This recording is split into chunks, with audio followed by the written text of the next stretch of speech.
Assalamualaikum warahmatullahi wabarakatuh. Saya Rohmatuliana, berasal dari SMAN 1 Ciamis. Assalamualaikum warahmatullahi wabarakatuh. Waalaikumsalam warahmatullahi wabarakatuh. Gimana kabarnya? Alhamdulillah. Kayaknya mood kalian emang lagi bagus kayaknya ya. Hari ini terlihat sangat semangat. Oke, ada yang nggak hadir? Siapa? Ya, sama. Kenapa? Sakit. Makanya di cuaca yang lagi ekstrim ini kalian juga harus jaga kesehatan. Jangan sering gadang. Jangan sering makan pedas. Nah, itu. Terus sebelum kita memulai pelajaran kali ini, alangkah baiknya kita berdoa. Oke, Anjar, silahkan pimpin doa.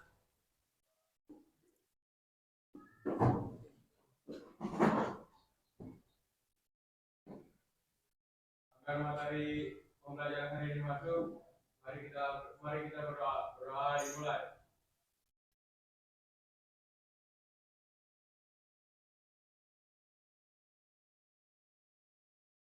Doa selesai. Oke, terima kasih Anjar. Selanjutnya, tahu nggak kita kali ini tuh bakal bahas tentang apa? Ada penggunaan sosial media. Masih ingat nggak minggu kemarin itu kita bahas tentang apa? Materi apa? Materi tentang iman itu apa? Kalau kita lagi ngomongin tentang iman, berarti iman itu letaknya di hati dong. Benar ya? Iman itu kadang tidak bisa dijelaskan secara logika karena iman itu berkaitan dengan hati. Oke, pada pembelajaran kali ini tujuannya dengan metode diskusi nanti kalian dapat menjelaskan pengertian tentang adab, pengertian tentang sosial media, kemudian dampak positif dan dampak negatif menggunakan sosial media. Oke, Bapak punya pertanyaan pemantik. Cung, angkat tangan yang tidak punya sosial media. Ada yang tidak punya sosial media? Angkat tangan. Semuanya punya dong.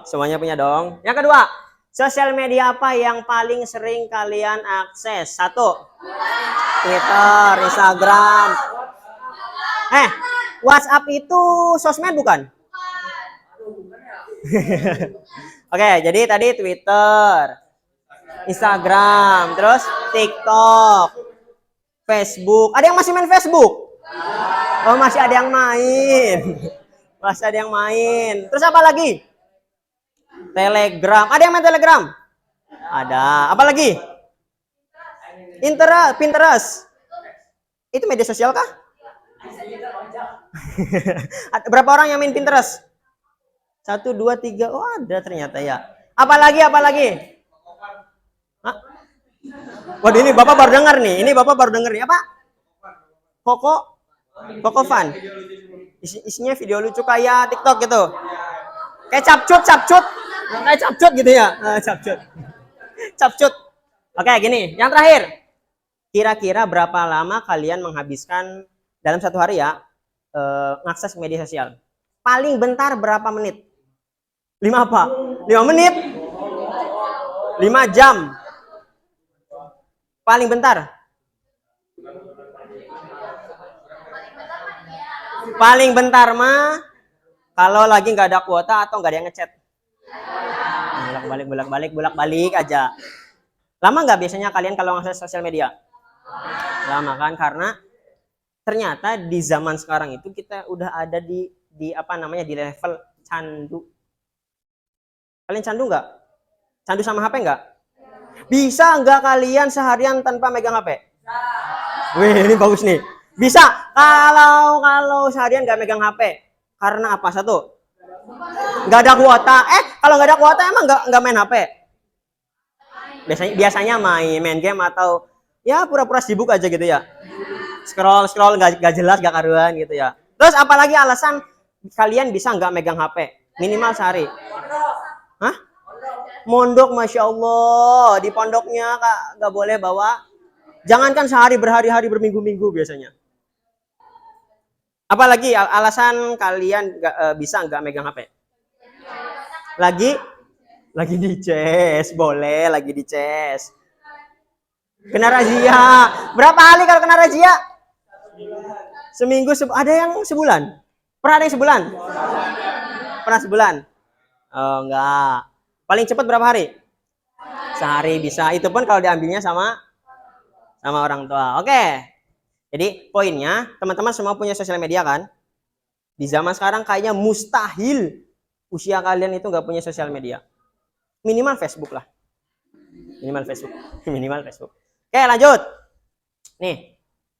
Kata Imam Al-Ghazali, adab itu adalah tata krama, moral, nilai masyarakat, dan disepakati bersama oleh seluruh anggota masyarakat karena nilai kebaikannya. Jadi poinnya di sini ada kesepakatan. Contoh, kalian lagi nongkrong di depan. Ada anak kelas 11-2 lewat. Mereka bilang punten. Sopan nggak? Sopan dong. Kalau mereka nggak bilang punten? Sopan nggak? Berantem, langsung berantem gitu. Nggak bilang punten langsung berantem gitu. Oh, tergantung. Berantem. Jadi gini, poinnya ada kesepakatan di Indonesia khususnya. Kalau ada orang lagi duduk, lagi jalan, kita naik motor misal, kemudian kitanya lewat dan bilang punten, itu tandanya itu adalah adab yang baik, adab yang sopan. Itu udah disepakati bersama. Pak, saya mah kalau lagi nongkrong nggak suka bilang sopan, tapi apa namanya? Nggak bilang sopan. Suka nggak bilang punten, dicapnya nggak sopan. Itu nih norma yang disepakati di masyarakatnya kita. Kalian ke Amerika ada orang nongkrong nggak bilang punten, sopan nggak? Biasa aja kan? Karena di mereka mah tidak ada kesepakatan nilai itu. Connect. Yang kedua, kalian kalau makan nih, makanannya enak, sampai habis gak? Makanannya enak banget nih, sampai bersih nggak? Misal kalian gini, ada teman kalian main ke rumah, kalian suguhin makanan, yang kalian suguhin itu bersih, tidak bersisa, seneng nggak? Kenapa seneng? Karena merasa dihargai dong apa yang kita suguhkan, disenangi sama tamu yang datang ke rumah kita. Konek kan? Nah, tapi itu nggak berlaku di Cina. Di Cina kalau kita bertamu nih, disuguhin makanan sama yang punya rumah, habis sampai tidak bersisa, itu nggak sopan. Di sana nggak sopan. Karena adatnya tidak ada kesepakatan kalau ada makanan harus habis. Nggak ada. Beda sama di Indonesia. Jadi ada norma yang mengikat antar di masyarakat. Contoh, cium tangan atau misal nggak salaman lah, nunduk dikit, itu adab yang disepakati. Wah, bagi orang Sunda itu sopan banget. Ini anak soleh banget karena kalau jalan bilang punten, agak nunduk atau tangannya gini nih ke bawah gitu. Gue sampai gelepor ke bawah nggak usah, agak di atas bilang punten aja gitu. Jadi itu norma yang disepakati. Yang kedua, selanjutnya kita bahas tentang pengertian sosial medianya. Jadi medsos itu dipahami sebagai platform digital yang menyediakan fasilitas untuk melakukan aktivitas sosial. Karena kita di zaman teknologi yang semakin maju, makanya aktivitasnya sekarang berubah. Teman-teman, suka chatan? Suka kan? Suka video call? Wah, suka. Yang enggak ya berarti enggak. Poinnya ada aktivitas gak di sana? Ada kan? Ada aktivitas sosial kan? Walaupun berubah. Dulu pas zaman gak ada HP, aktivitasnya ketemu tatap muka. Kalau zaman sekarang gak mesti. Dengan chat, dengan video call, mungkin VN sekarang mah. Iya, misal. Jadi kadang dengan teknologi yang semakin maju ini, kita gampang tahu anak tuh posisinya di mana, teman tuh posisinya di mana. Lagi di mana? Di warung, OTW. Zaman dulu pakai feeling. Zaman dulu kayak biasanya jam segini nih, si anak tuh nongkrong di sini nih. Atau di jam segini biasanya blak di warung ini. Atau yang ini kayaknya jam segini mah main PS deh. Itu kalau belum ada HP, teknologi belum maju. Jadi kalau seandainya ada aktivitas sosial itu berkaitan dengan tatap muka langsung. Zaman sekarang jadi lebih maju. Selanjutnya ada dampak positif dan dampak negatif. Yang pertama, dampak positifnya apa? Ada yang punya teman tapi jauh jaraknya. Di mana paling jauh? Di mana? Paling jauh di mana? Teman kamu? Malaysia ada? Ada yang lain? Dalam negeri? Di luar kota? Di mana? Di Lampung. Sulawesi. Poinnya, gampang nggak berinteraksi dengan teman atau saudara atau kerabat yang jaraknya jauh? Gampang. Gampang. Zaman dulu ketika nggak ada HP, mau ngabarin tuh susah. Mengabari misal ada keluarga yang sakit, dirawat, susah. Harus disamperin dulu. Lewat pos, nyampainya berhari-hari. Kadang mah, misal kita ngirimnya sekarang, nyampainya 3 hari ke depan dong. Yang sakitnya keburu sembuh. Iya, jadi karena dampak positifnya itu memudahkan untuk berinteraksi. Yang kedua, memperluas pergaulan. Jarak dan waktu bukan lagi masalah. Contoh kalian mau nelpon teman malam-malam jam 10. Bisa nggak? Jam 1 pagi bisa nggak? Coba kalau seandainya nggak ada HP. Mau ngobrol sama teman jam 10 malam. Samperin ke rumahnya. Nyatronin, ngetrak-ngetrok dulu. Itu kalaupun kalau ada. Kalau nggak ada, balik lagi. Balik lagi. Jadi ada apa namanya? Ada relasi yang diperluas dengan adanya teknologi. Yang ketiga, lebih mudah dalam mengekspresikan diri. Contohnya, sekarang mah ada fitur emot. Walaupun bagi bapak pribadi ya yang udah agak sepuh ya, emotnya kalian tuh agak aneh. Kalau ketawa, kok nangis? Ngakak banget atau enggak? Jadi ketawanya sampai bikin nangis gitu ya. Jadi gampang gak mau mengekspresikan diri? Bisa gampang sekarang, apalagi dengan ada fitur emot. Misalnya kalau tiba-tiba teman dekatnya atau pacarnya bikin emot tiba-tiba gini, ujug-ujug, langsung overthinking, wah lagi marah tak? Tiba-tiba gini, misal balasnya YDH, O, dan lain-lain. Gampang gak mengekspresikan diri? Gampang. Yang terakhir, penyebaran informasi dapat berlangsung secara cepat, biaya juga lebih murah. Kayak tadi, misal dulu mah ada kirim surat, datang dulu ke pos, beli beli materainya dan lain sebagainya, lebih makan biaya. Kalau sekarang, kalau buat chatting doang mah murah kan ya. Paling kalau seharian chattingan nggak ngabisin segiga kayaknya deh, nggak bakalan. Kalian kuota tuh habis buat TikTokan, scroll gak jelas, misal. Oke, itu yang kedua, ada dampak negatif. Negatifnya, yang pertama, menjauhkan orang-orang yang sudah dekat. Ngalamin nggak? Lagi ngumpul, lagi nongkrong, pada sibuk main HP. Raganya mah deket, tapi hakikatnya jauh. Karena fokus ke HP-nya masing-masing. Jadi menjauhkan orang-orang yang, kalau yang positifnya mendekatkan orang-orang yang jauh. Itu yang pertama. Yang kedua, interaksi secara tatap muka cenderung menurun. Ya kayak tadi. Contoh gini. Di kita tuh boleh nggak bawa HP? Nggak boleh kan? Nggak boleh kan? Sebutin dampak positif dan dampak negatifnya. Negatifnya dulu. Di kita teh nggak boleh bawa HP. Jeleknya apa sih kalau di kita nggak boleh bawa HP? Susah kalau mau ngubungin orang tua. Yang kedua,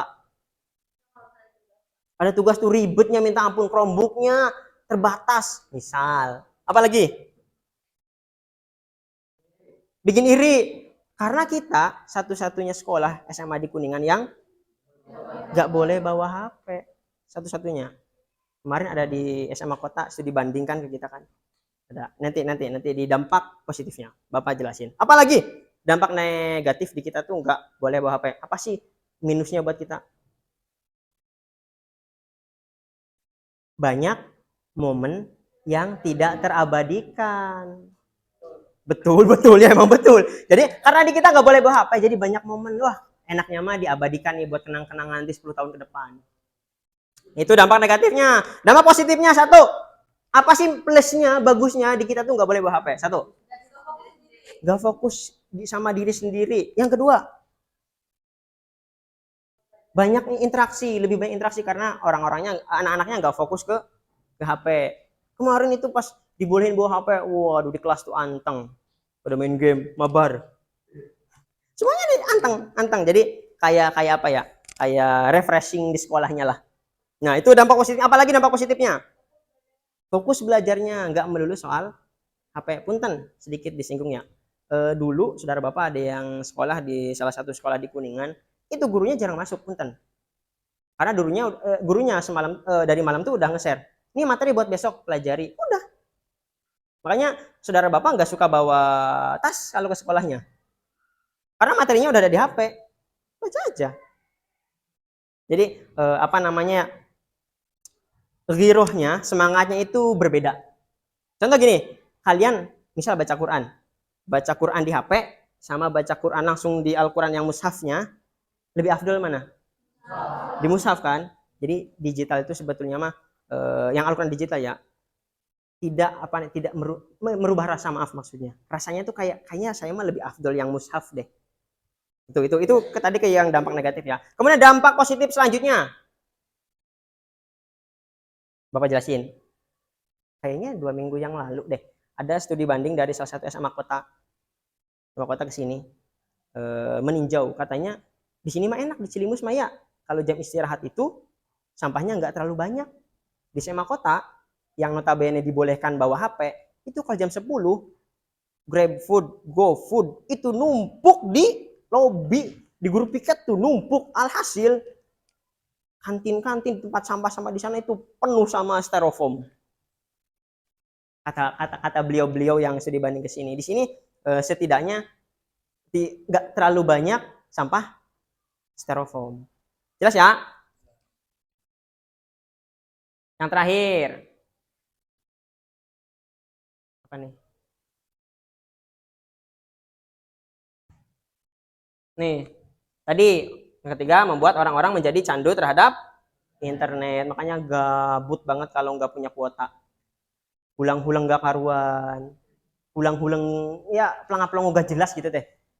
Buka galeri tutup lagi, buka ini nggak bisa, main game nggak ada kuota, akhirnya main game offline dan lain sebagainya. Yang keempat, bisa menimbulkan konflik. Pernah ada orang pasea di Instagram, di TikTok? Banyak. Itu salah satu dampak negatifnya, karena tidak menjaga adabnya, berkaitan dengan materi yang kita pelajari. Yang terakhir, masalah privacy. Cung di sini yang nggak punya second account.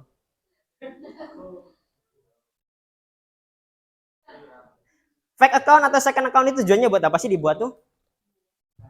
Buat privasi dong. Buat privasi dong. Second account tuh hanya bisa dilihat sama teman-teman dekat-dekat aku aja.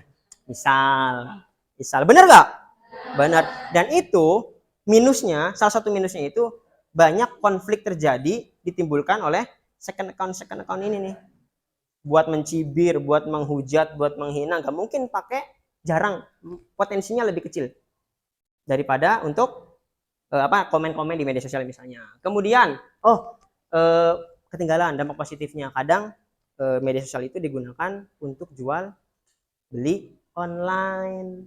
Di sini ada yang pernah jualan di TikTok, Shop mungkin pernah beli tapi pernah. Itu salah satu medianya. Dan terakhir kita bahas tentang adab menggunakan sosial. Karena media sosial itu mengharuskan penggunanya terjadi adanya interaksi sosial, aktivitas sosial. Ada beberapa adab yang harus kita jaga. Yang pertama, selalu ingat untuk bersikap sopan dan menghormati orang, walaupun kita nggak setuju dengan statementnya dia.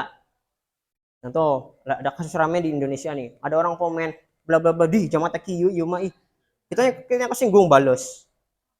Kalau mau balas boleh, tapi jaga adabnya. Makanya banyak head speech, ujaran kebencian itu dari ketikan jari.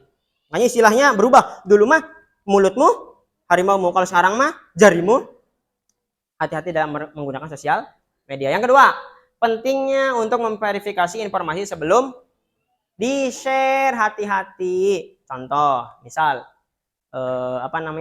tiba-tiba ada salah satu KM kelas 12 bilang ke 11-1, besok katanya boleh bawa HP. Percaya nggak? Enggak. Asa tidak mungkin ya. Terdengar itu suatu hal yang mustahil ya. Tapi itu kan harus diverifikasi dulu, benar nggak? Benar nggak? Dan yang terakhir, yang ketiga maaf, batasi informasi pribadi. Jangan sampai asal nge-share apa namanya ya, pokoknya data-data pribadi yang sifatnya private itu jangan, kayak email, passwordnya itu jangan sampai di share. Yang terakhir, gunakan medsos dengan wajar, sewajarnya aja, jangan sampai melalaikan ibadah. Banyak ke bapak, saya mah kadang pak pulang sekolah jam 5 pak, habis eskul, pulang ke rumah ngambil HP, main HP, lupa nggak isya, lupa nggak maghrib sampai jam 9 katanya, belum maghrib belum isya. Itu emang udah di taraf canduknya luar biasa. Jelas ya? Nah, oke. Sekarang Bapak sudah bagi teman-teman ke 4 kelompok. Nanti Bapak bagikan LKPD-nya. Silahkan kalian isi sesuai dengan tema yang kalian dapat. Ya. Ini kelompok 2 ya. Ini buat kelompok 2. Ini kelompok 3. Yang ini kelompok 4. Nanti di kertasnya itu udah ada gambar. Silahkan kalian isi bersama-sama dengan teman-teman kelompoknya. Bapak kasih waktu 5 menit cukup? Cukup? Silahkan. Silahkan kerjakan.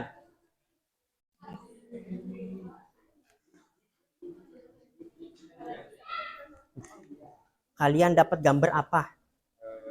Berita hoax. Berita hoax tentang kiamat. Apa katanya?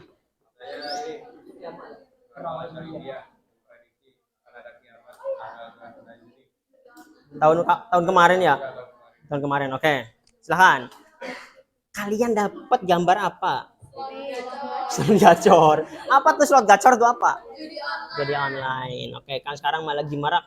Kalian suka main medsos kan ya? Suka tiba-tiba muncul gak? Tiba-tiba. Bapak pun sering lihat. Kalian dapat apa? Polisi. Oh, jadi apa nih basisnya? Penipuan. Oh, penipuan berbasis aplikasi. Aplikasinya apa nih? Oh, jadi apa namanya? E-tilang ya? E-tilang. Oke. Kalian dapat apa? Ini Pak, penipuan SMS. Penipuan berbasis SMS. Pernah ada, masih suka SMS-an? Pak, banyak. Sering. Iya, suka ada pesan di sini. Pesan masuk tentang apa biasanya? Kuota Kuota gratis berkah Ramadan. Ya kayak gitu-gitu. Walaupun kayaknya udah jarang buka SMS kalian mah ya. Udah lewat masanya kalau buat kalian. Iya benar. Silakan kerjakan dulu.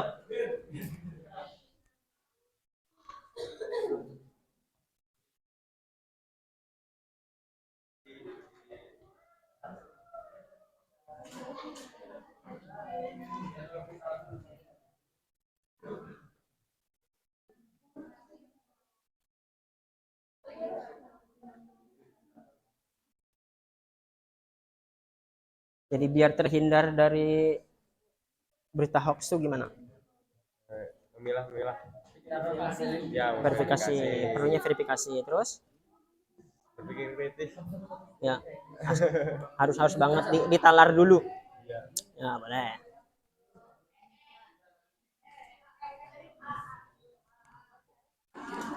Kira-kira biar kalian itu terhindar dari judi online itu gimana? Kuat iman, itu paling penting, kuat iman, langsung kuat iman. Hindari pergaulan yang apa namanya, yang emang circle-nya itu kecenderungannya main itu. Nggak ikut-ikutan teman. Apa lagi?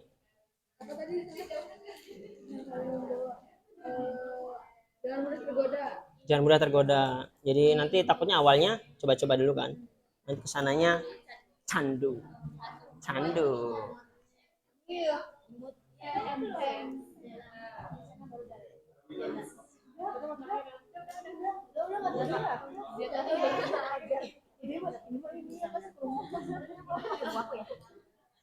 Kira-kira biar nggak kena penipuan berbasis aplikasi itu apa tipsnya?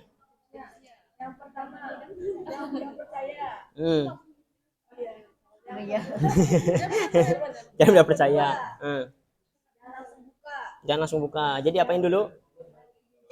Dicek dulu, diselidiki dulu. Terus? Nanti tuangkan aja di tulisannya. Jadi biar terhindar dari itu gimana? Penipuan berbasis SMS nih. Nanti biasanya kalau penipuan berbasis SMS tuh ada linknya tuh. Ada linknya kan tuh. Yang ini kan bisa diklik tuh. Nanti ngisi data pribadi itu yang berbahaya tuh di situ. Langsung ke hack. Nanti sama kayak kelompok 3. Apa? Yang undangan pernikahan tuh ini kan undangan berbasis aplikasinya berbasis e-tilang. Biasanya kalau yang rame itu yang pernikahan. Nanti kalau sekali klik data pribadi, HP-nya itu koneksinya ke M-banking langsung hilang, langsung ludes. Pernah? Serius? Kehack jadinya. HP-nya kesadap gitu ya. Gara-gara file apa? Undangan pernikahan. Ada korbannya lagi, pas banget nanti.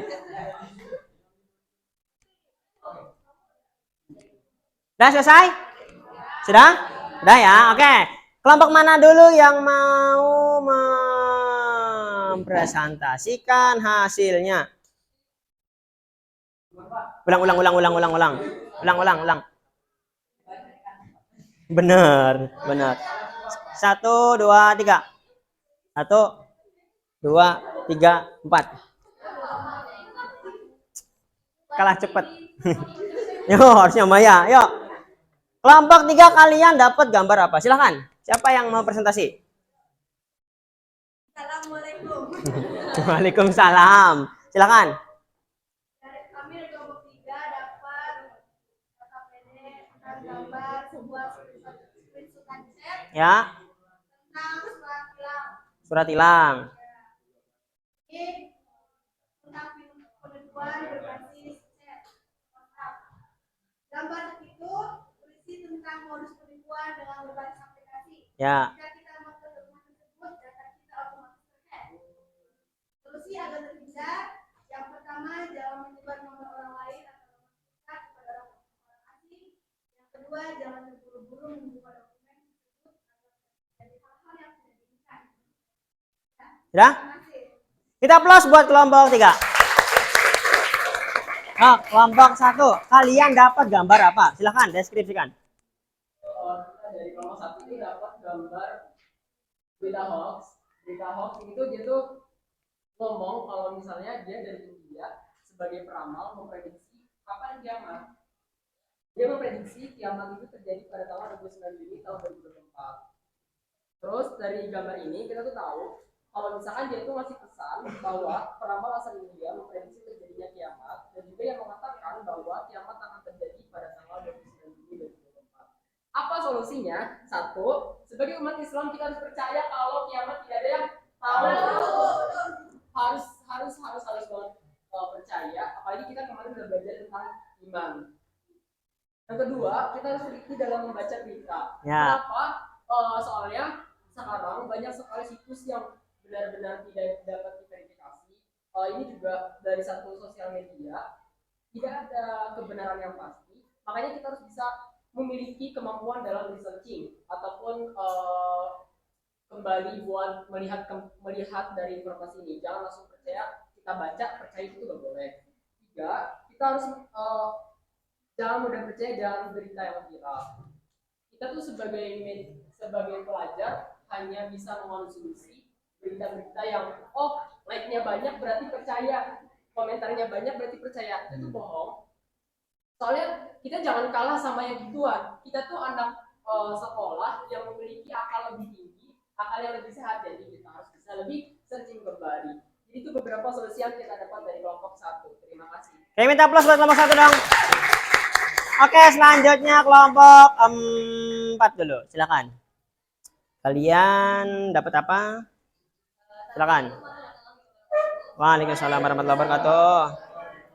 Jadi kami dari kelompok 4 ini mendapatkan gambar yang berisi penipuan berbasis pesan SMS. Gambar tersebut menunjukkan sebuah pesan dari operator tidak dikenal yang berisikan pesan modus penipuan berupa uang dalam jumlah besar. Solusinya agar terhindar dari hal tersebut ialah yang pertama, jangan mudah percaya dengan nomor tidak dikenal dan bijak dalam mencerna informasi serta mengecek kebenaran dari informasi tersebut. Kita tidak terjerumus pada hal yang tidak diinginkan. Oke, sudah? Oke, minta plus buat kelompok 4 dong. Silakan terakhir kelompok 2. Silakan presentasikan hasil diskusinya. Assalamualaikum warahmatullahi wabarakatuh. Waalaikumsalam warahmatullahi wabarakatuh.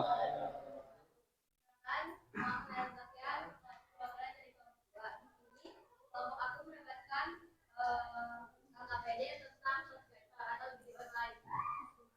Slot gacor judi online ya. Nah, dari gambar ini dapat kita jelaskan bahwa di sini ada dua gambar. Nah, gambar yang pertama ini menunjukkan chat yang berisi ajakan bermain judi online yang promosi judi online itu.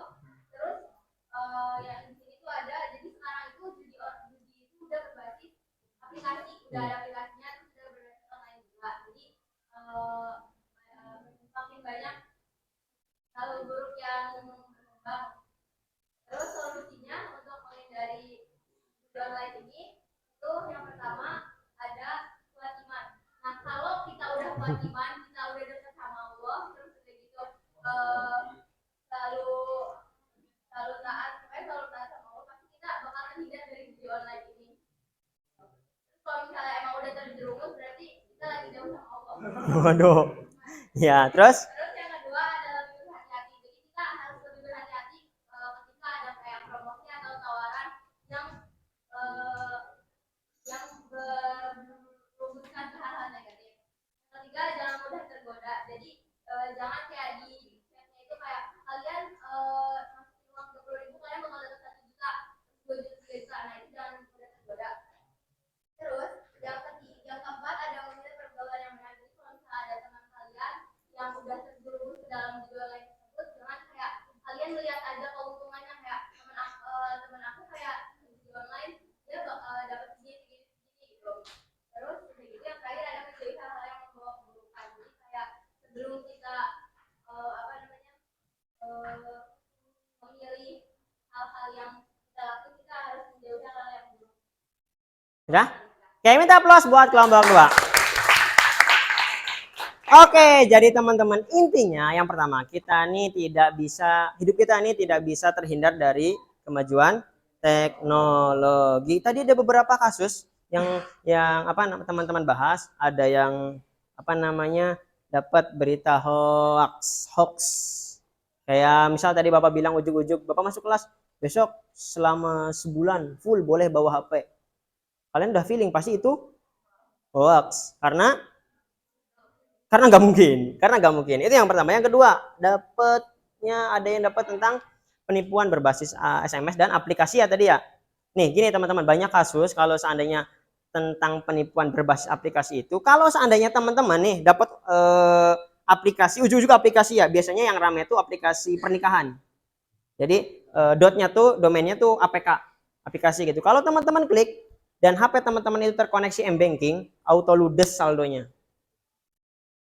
Tadi di kelompok 4 juga ada korban ternyata ya. Dulu ngeklik aplikasi apa? Kayak file gitu ya. Domainnya pasti APK. Dulu kenapa dulu? Ada yang ngecek, terus cuma dibaca. Nah, maksa ngeklik, jadi disuruh maksa diklik. Kamu klik juga? Hasilnya? HP-nya langsung ngeblank. Gak bisa buka WA. Itu HP-nya kena hack kan. Makanya hati-hati, jangan asal klik. Kalau ada yang maksa, ayo klik. Jangan ladenin. Kamu kalahan sama yang maksa. Jangan kalah. Oke, jadi itu sekarang penipuannya itu udah berbasis itu. Kemudian yang terakhir itu kelompok 2 dapat tentang judi online, slot gacor. Survei 2024 Jawa Barat itu pengguna judi online terbanyak se-Indonesia. Jawa Barat. Ini kacau banget. Kalian kalau main Instagram suka lewat slot gak? Banyak sekarang mah. Emang modus operandinya tuh kayak gitu. Nih, Bapak kasih tahu ya. Minggu kemarin, hari Senin, teman Bapak ujuk-ujuk cerita, Mat, saya selama tahun 2024 habis 100 juta buat judi online. Ini bener ini. Untungnya dia nggak bilang untung, kemungkinan buntung dia. Dia sekali main 5 juta. Serius. Makanya Bapak pertegas sekalian ya, judi itu permainan bagi orang kaya. Tapi jadi permainan serius bagi orang miskin. Maaf. Bagi orang kaya mah main-main aja 5 juta glosor sampai 100 juta. Punten, bagi orang yang pendapatannya rendah. Sehari dapat penghasilan untuk makan keluarga. Dirasa waduh, kalau saya bawa pulang ke rumah kurang, gak cukup. Gak bisa memenuhi kebutuhan. Main judi biar berlipat pendapatannya. Dan itu salah. Makanya Bapak bilang, judi itu permainan bagi orang kaya, tapi permainan serius bagi orang miskin. Jelas ya? Jangan pernah mau nyoba. Gak boleh. Gak boleh. Bapak sampai sekarang pun suka banyak modus-modus gitu via WA. Tapi Bapak dipaksa gak bakal gak bakal ngaruh. Karena ternyata Bapak pernah dapat 2 kasus. Yang pertama dapat WA kayak gitu. Kalau teman-teman nomornya ada yang pernah dapat WA promosi judul, itu tandanya nomor teman-teman itu udah ada di list bandar nomornya. Bapak sempat nanya, iseng dong, itu kan pasti orang yang ngechat tuh, Min, ini kenapa saya gak pernah main judi, tapi saya suka di chat.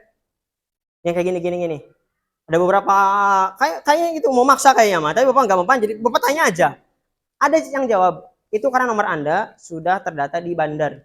Nah, tapi kan saya gak pernah main. Sepertinya ini didaftarkan oleh orang. Nomor Bapak didaftarkan sama orang. Karena yang kedua, Bapak pernah ditagih sama pinjol.